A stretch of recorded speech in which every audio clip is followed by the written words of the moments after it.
What's up guys, this is SK sir and welcome to my another video. So guys, আজকে যেটা আপনি আগের পার্টে দেখছিলেন, আমি আমার ডেকারেট আর্মারটাকে ইনচার্টিং করতেছিলাম করতে মানে ভিডিওটা একটু বেশি লং হয়ে যাচ্ছিলো, এই জন্যে ভিডিওটা আমি স্টপ করছি, দুটা পার্ট করছি। আজকে এটা হচ্ছে সেকেন্ড পার্ট। এটা হচ্ছে সেকেন্ড পার্ট, যেহেতু এই জন্যে সেকেন্ড পার্টে যে বাকি অংশটা আছে নেটের আর্মারটা, সেটা আমি ইনস্টলমেন্ট করব। তো চলুন করা যাক। আপনারা দেখতেই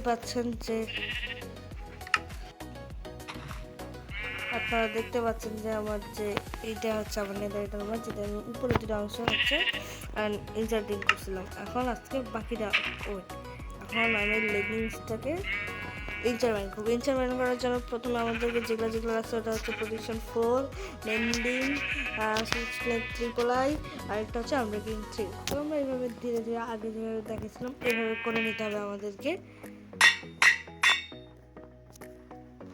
যেভাবে আমি আগের ভিডিওতে দেখেছিলাম যে এটা ক্লিয়ার করতে হয়, এভাবেই করতে হবে আমাদেরকে।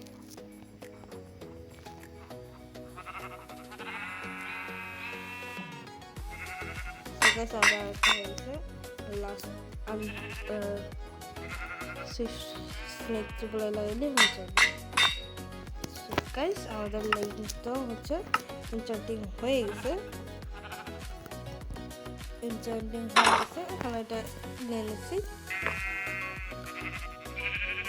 সো গাইস, এবার হচ্ছে আমরা বুটগুলো যেগুলো আছে এগুলো হচ্ছে ইনচার্মেন্ট করবো। ইনচার্মেন্ট করার জন্য আমাদের লাগবে হচ্ছে প্রোটেকশন 4, ফেদার ফলিং 4 লাগবে, soul speed triple I, depth strider হচ্ছে ট্রিপল আই, আনব্রেকিং 3 আর মেন্ডিং লাগবে।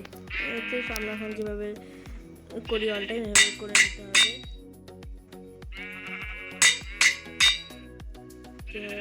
আমরা করি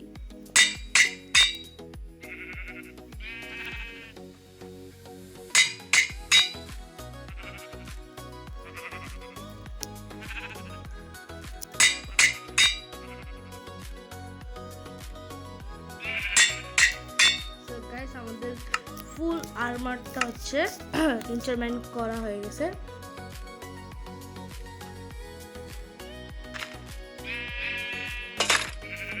সো গাইস, আপনারা দেখতে পাচ্ছেন যে আমাদের ফুল আর্মারটা ইনস্টলমেন্ট করা হয়ে গেছে।